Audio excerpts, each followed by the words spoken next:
Bismillahirrahmanirrahim. Assalamualaikum warahmatullahi wabarakatuh. Kembali lagi dalam mata kuliah Tafsir Tarbawi. Kali ini kita akan mengulas materi tentang manajemen pendidikan dalam perspektif Al-Quran.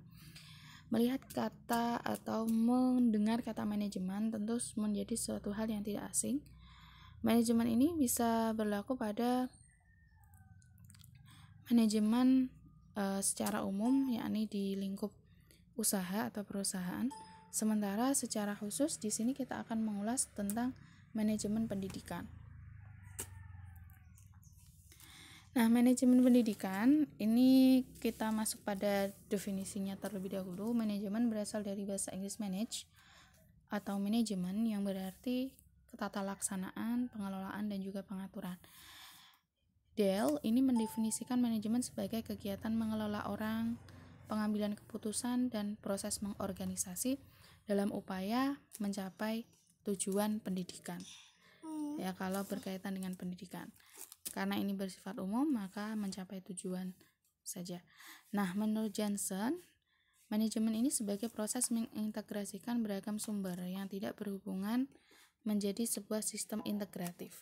Jadi yang semula sumber-sumber tersebut tidak ada hubungannya, namun kemudian diintegrasikan dalam upaya mencapai tujuan. Maka bisa disimpulkan manajemen pendidikan adalah aktivitas memadukan atau mengkolaborasikan tiga sumber pendidikan atau three resource. Yang pertama adalah sumber daya manusia atau human resource, yang kedua adalah sumber dana atau finance resource, dan yang terakhir adalah sumber materi atau material resource. Dengan cara apa? Dengan cara mengarahkan atau mengorganisir orang-orang yang ada di dalam sebuah organisasi tersebut agar melaksanakan aktivitas tertentu untuk mencapai tujuan pendidikan.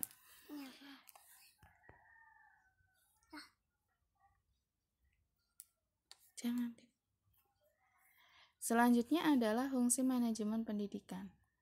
Jadi fungsi manajemen pendidikan ini dapat diartikan pula sebagai kegiatan yang harus ada di dalam sebuah pendidikan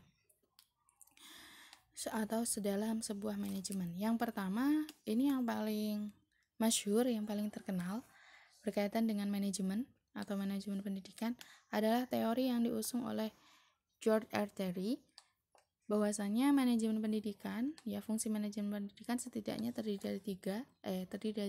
dari empat. Yang pertama adalah planning, yang kedua organizing, yang ketiga adalah actuating, dan yang terakhir adalah controlling. Untuk yang menurut George R. Terry ini, kegiatan atau fungsi manajemen pendidikan ini disingkat dengan POAC, ya, POAC atau POAC. Selanjutnya menurut Henry Fayol, ini terdiri dari 5 kegiatan. Yang pertama adalah planning, yang kedua organizing, ketiga adalah 3C, yang pertama commanding, kedua coordinating, dan yang ketiga adalah controlling. Sementara menurut Galik, ini terdiri dari planning, organizing, lalu ada staffing, ada juga directing, coordinating, reporting, dan yang terakhir adalah budgeting.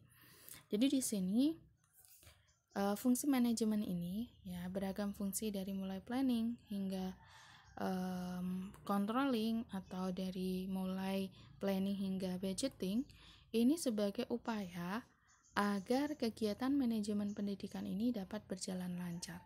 Dan hal-hal tersebut tidak bisa dilepaskan dari kegiatan manajemen. Jadi ketika kita berbicara atau membahas tentang manajemen, maka fungsi-fungsi ini harus ada di dalamnya. Ya, jadi kalau istilah mudahnya untuk memahami manajemen pendidikan itu berarti kita harus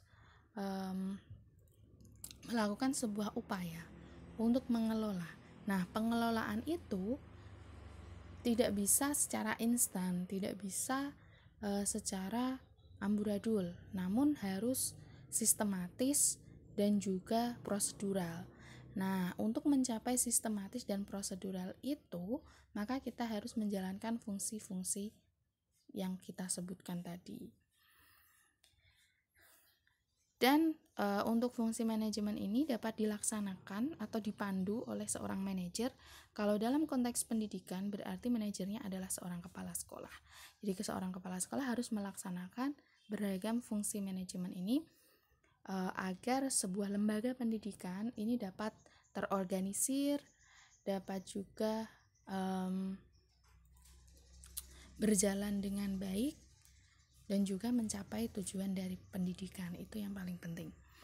Selanjutnya, manajemen pendidikan di dalam Al-Quran ini term yang merepresentasikan tentang manajemen atau pengaturan itu adalah kata at-tadbir dengan beragam derivasinya seperti dabbaro yudabbiru. Nah, pengaturan dalam Al-Quran identik dengan pengaturan Allah berkaitan dengan alam semesta. Ini terdapat dalam As-Sajdah dan juga At-Thalaq. Kemudian pengaturan manusia tentang kehidupannya agar tidak merugi yang termaktub dalam Al-Ashr ayat 1-3 yang berbunyi Bismillahirrahmanirrahim wal 'ashr innal insana lafi khusr. Nah, jadi di situ menunjukkan bahwasanya seorang manusia ini juga perlu melakukan manajemen atas dirinya sendiri, baik manajemen waktu, manajemen amal, ya, manajemen kegiatan dan lain sebagainya, agar mereka tidak merugi, ya, merugi baik di dunia maupun nanti di akhirat. Secara khusus ini juga ada ayat-ayat yang mengisyaratkan tentang fungsi manajemen. Yang pertama adalah planning atau perencanaan, ini termaktub dalam Al-Hasyr. Ada organizing yang termaktub dalam Al-Hajj ayat 77, actuating atau pelaksanaan dalam Al-Kahfi, dan juga controlling dalam Asy-Syura ayat 6. Ayat-ayat yang kita sebutkan di atas itu berlaku pula dalam lingkup pendidikan. Ya, jadi ayat-ayat manajemen yang sudah kita ulas tadi ini berlaku juga dalam lingkup pendidikan yang bisa menjadi acuan bahwasanya dalam kegiatan pendidikan itu kita bisa melaksanakan beragam fungsi yang sudah kita ulas tadi. Jadi kalau misalnya ada yang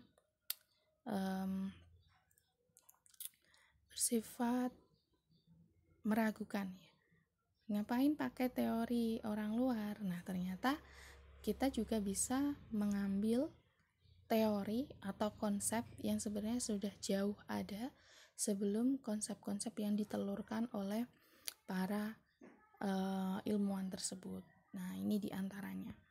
Selanjutnya, prinsip manajemen pendidikan ini harus fleksibel, efektif dan efisien, terbuka, kooperatif, partisipatif, dan juga demokratis. Untuk fleksibel ini terdapat dalam Al-Baqarah ayat 185. Ya, yuridullah bikumul yusr wala yuridu bikumul usr. Jadi jangan mempersulit. Dalam pelaksanaan manajemen, seorang manajer ini jangan sampai mempersulit. Jangan juga terlalu memudahkan, namun bersifat fleksibel. Pada sewaktu-waktu bisa bersifat ketat atau mempersulit, pada sewaktu ketika juga bisa mempermudah. Kemudian efektif dan efisien dalam penggunaan sumber daya, sumber dana maupun sumber materi. Nah, ini termaktub dalam Al-Isra ayat 26 yang berbunyi wala tubazir tabziro. Jadi jangan membazirkan atau membuang-buang sesuatu, harus efektif. Nah, ini harus untuk sumber dana maka harus dilakukan budgeting tadi. Jadi di penganggaran ini harus dilakukan terlebih dahulu.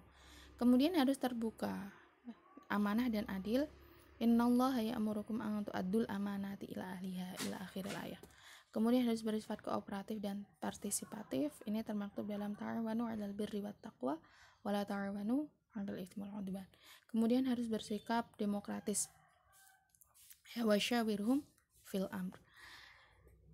Nah, dapat disimpulkan bahwasanya manajemen pendidikan sebuah aktivitas untuk mengatur dan mengelola three resources, ya, atau 3 sumber dana, sumber daya, dan juga sumber materi dalam upaya mencapai tujuan pendidikan.